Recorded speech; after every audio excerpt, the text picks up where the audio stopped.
नमस्कार बच्चों, मैं दामोदर शर्मा एक बार पुनः आपके समक्ष हाजिर हूँ एक नए बिंदु के साथ। हमारा जो विषय चलेगा आज वह चलेगा अलंकार। तो देखिए बच्चों, अलंकार आज का विषय रहेगा अलंकार।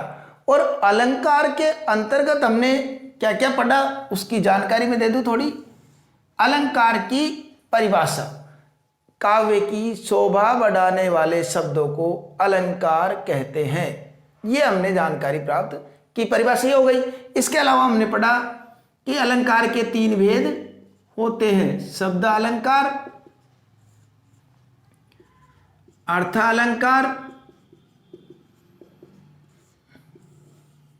उभय अलंकार। ये 3 अलंकारों का हमने अध्ययन किया। अब तीनों में शब्द अलंकार के अंतर्गत आने वाले अनुप्रास, यमक, श्लेष, इनका भी हमने अध्ययन कर लिया।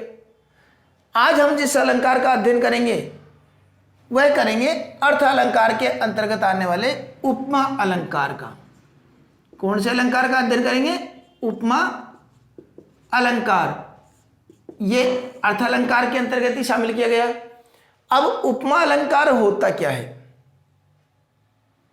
इसको पहले मैं स्पष्ट कर दूं ताकि फिर विभिन्न उदाहरणों के माध्यम से समझने में हमको सहजता हो जाएगी। तो उपमा अलंकार, पहले इसकी परिभाषा देख लेते हैं। जिस काव्य पंक्ति में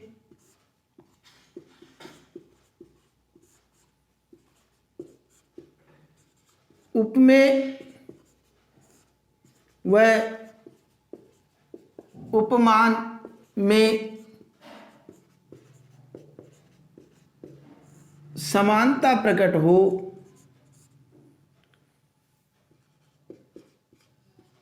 उसे उपमा अलंकार कहते हैं।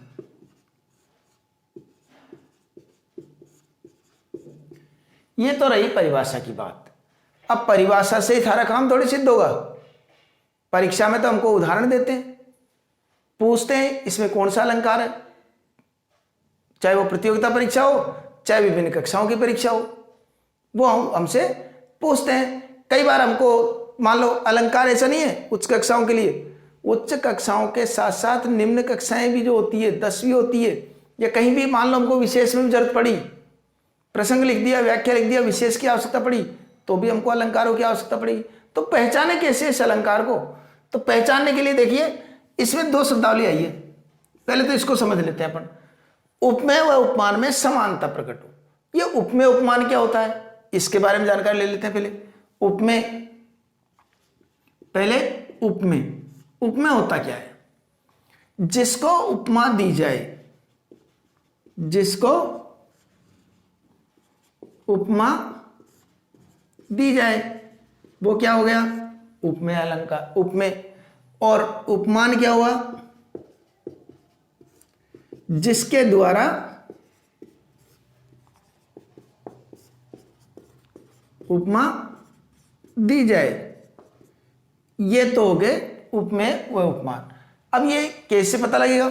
जैसे हमने लिखा कमल सामुख, कमल सामुख। अब यहां देखिए मुख को कमल के समान बता रहे या कमल को मुख के समान बता रहे? मुख की तुलना कमल से हो रही है, तो यहां मुख को बताया गया है कमल। तो मुख क्या हो गया? जिसको बताया जाए, जिसको उपमा दी जाए, उपमेय। जिसके द्वारा उपमा दी जाए, किसके द्वारा दी जा रही है? कमल के द्वारा, उपमान। जैसे चंद्रमुख, तो मुख क्या हो गया? उपमेय। और चंद्रमा क्या हो गया? उपमान, क्योंकि चंद्रमा के समान बताया गया ना। ऐसे कमल नयन, कमल नयन, नयन को किसके समान बताया गया? कमल के। तो कमल क्या, नयन क्या हो गया? उपमेय। और कमल उपमान। ठीक है, ये तो रही उपमेय उपमान की बात। अब हम अलंकार के उदाहरणों पे आते हैं। इसको तो मैं मिटा देता हूं। अब हम उदाहरणों पर आते हैं सीधे। उदाहरणों के अंतर्गत जैसे मैं एक उदाहरण लिखता हूं, कोटि कुलिस सम वचन तुम्हारा। यह हमारे सामने एक उदाहरण आ गया। अब इस उदाहरण में देखिए क्या करना है कि वचन लक्ष्मण ने परशुराम जी से कहा, क्योंकि धनुष से टूट जाने के बाद में परशुराम जी को क्रोध आ रहा था। क्रोध आने के बाद में उन्होंने जिस प्रकार की शब्दावली का प्रयोग किया, तो उस शब्दावली को सुनकर के लक्ष्मण जी ने कहा कि हे प्रभु, आपके वचन ही करोड़ों वज्र के समान है। तो वचन की तुलना किससे की गई है? करोड़ों वज्र से। वचन की तुलना किससे की गई है? करोड़ों वज्र से। तो करोड़ों वज्र से किया तो वचन क्या हो गया? उपमेय। और कोटिकुल से तुलना की गई है, इसलिए उपमान। दोनों को समानता प्रकट हुई है। इसके समान, वचन के समान, करोड़ों वज्र के समान किसको माना? वचन को। तो यहां पर उपमा अलंकार है। समानता प्रकट होने के कारण उपमा अलंकार है। कई बार पूछते हैं कि कारण क्या है इसका? कारण पूछ लेते तो कारण भी दे देंगे उत्तर कि कारण क्या है इसका, क्यों है इसमें उपमा अलंकार। कोई भारी प्रश्न है? यह भी सामान्य सा प्रश्न है। क्योंकि यहां पर, इसी को लिख दो, क्योंकि यहां पर उपमेय व उपमान में समानता प्रकट हुई है, इस कारण से उपमा अलंकार है। अब अगला उदाहरण देखते हैं। अब देखिए एक बात और बता दूं रहस्य की, कि कई बार क्या होता है कि मैंने तो बता दिया उदाहरण, आपकी भी कई पंक्तियां ऐसी आ जाती है, अर्थ समझ में आ जाता है कि किसने क्या कहा, समानता प्रकट हो रही है, समानता प्रकट हो रही है, वो सारी बातें स्पष्ट हो जाती है। कई बार ऐसे भी उदाहरण आ जाते हैं जिसका अर्थ ही नहीं आता हमसे। अब पता कैसे लगाएं कौन सा उपमान है कौन से उपमेय? और मान लो उपमेय उपमान ढूंढ भी लिया, तो हमको ये कैसे पता लगेगा कि इसमें समानता है या संभावना है या एक रूपता है? क्योंकि कई अलंकार आगे भी आएंगे, उनमें भी उपमेय उपमान रहता है, तो उनमें भी उपमान उपमेय रहता है, तो फिर क्या करेंगे? बात वही है। तो फिर हमको कैसे पहचाने? तो देखो, मैं थोड़ा सा रहस्य की बात बता रहा हूं, इसको 100% अधिकांशतः कह रहा हूं मैं, 100% नहीं कह रहा हूं। ध्यान रखना कि पहचान के शब्द उपमा अलंकार के, ये बहुत काम के शब्द है। स, सा, सो, सदृश्य, इव, वत, सरिस, सम, समान इत्यादि समान अर्थ देने वाले शब्द,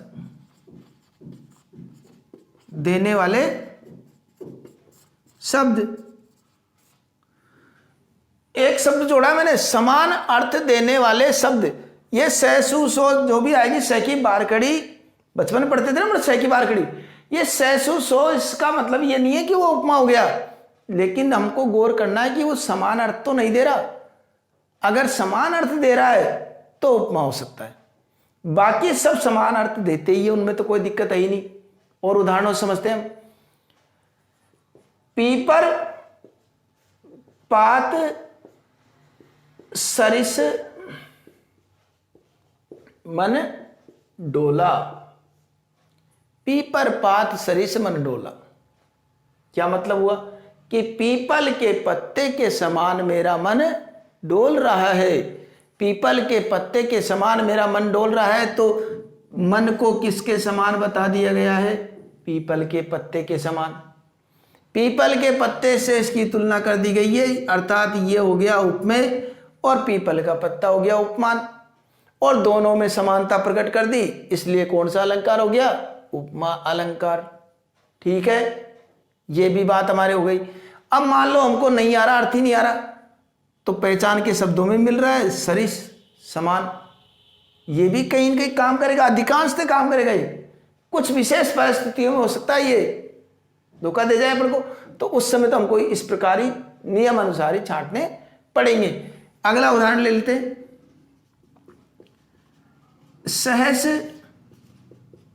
बाहु सो सम रिपु मोरा। सहस बाहु सो सम रिपु मोरा। अब सो आ गया यहां पर, लेकिन ये सो शब्द की वजह से सो का अर्थ क्या आ रहा है यहां पर, वह अर्थ क्या हुआ, जैसे अर्थ देख ले इसका कि सहस्त्र बाहु के समान वह मेरा शत्रु है।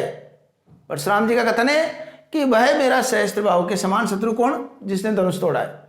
तो यहां पर उसकी तुलना किससे की गई, धनुष तोड़ने वाली तुलना सहस्त्र बाहु से।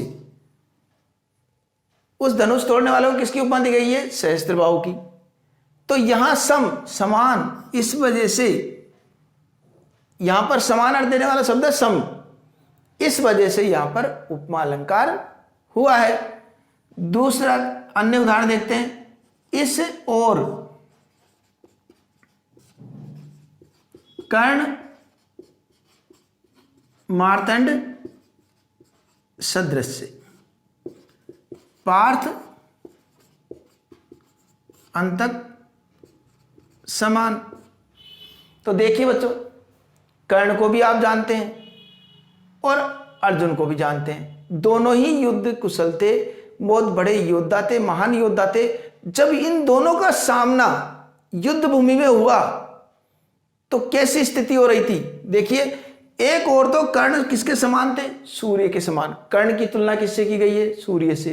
कर्ण को किसके समान बताया गया है, सूर्य के सदृश से समान। और पार्थ अंतक समान। और अर्जुन को किसके समान माना गया है, अंतक का मतलब यमराज के समान बताया गया है। पार्थ को किसके समान बताया गया है, यमराज की तुलना की गई उससे। तो एक और तो कर्ण सूर्य के समान और दूसरी ओर अर्जुन यमराज के समान। तो यहां समानता प्रकट होने कारण, उपमेय उपमान में समानता प्रकट होने के कारण कौन सा अलंकार हो गया, उपमा अलंकार हो गया। एक उदाहरण और देख लेते हैं, अरविंद सो आननु रूप मनंदु आनंदित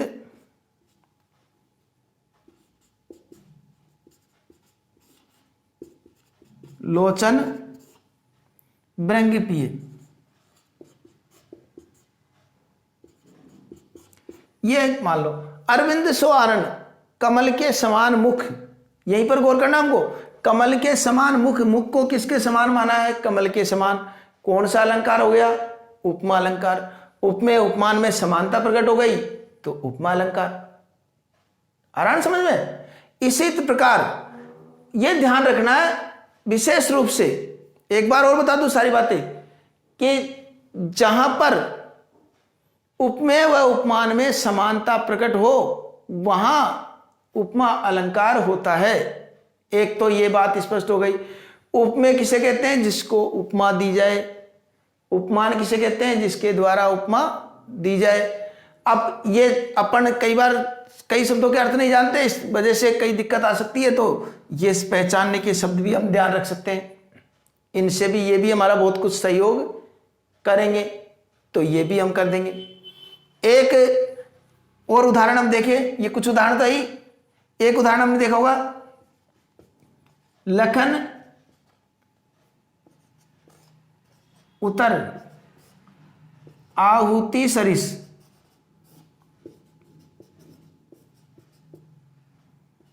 भृगुकुल कोप के शानु।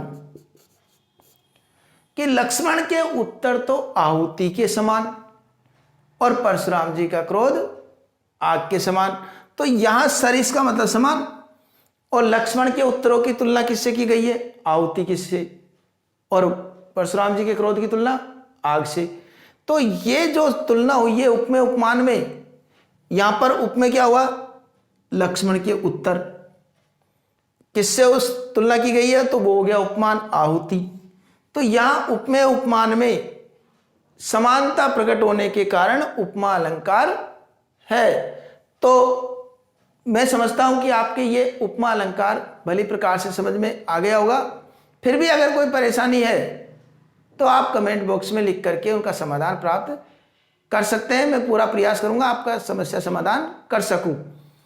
और एक बात और कहना चाहूंगा कि अभी तक अगर आपने इस चैनल को सब्सक्राइब नहीं किया हो तो सब्सक्राइब कर लीजिए, क्योंकि अभी तो बहुत से वीडियो व्याकरण के हो चाहे पाठ्य पुस्तक के हो, वो सभी बिंदु मैं बनाने जा रहा हूं नियमित रूप से। इसलिए आप नियमित रूप से मुझसे जुड़े रहिए और वो वीडियो आपको समय पर प्राप्त हो जाए, इसके लिए आप सब्सक्राइब कर लीजिए। ठीक है, अगले वीडियो में आपसे पुनः मुलाकात होगी। तब तक के लिए धन्यवाद।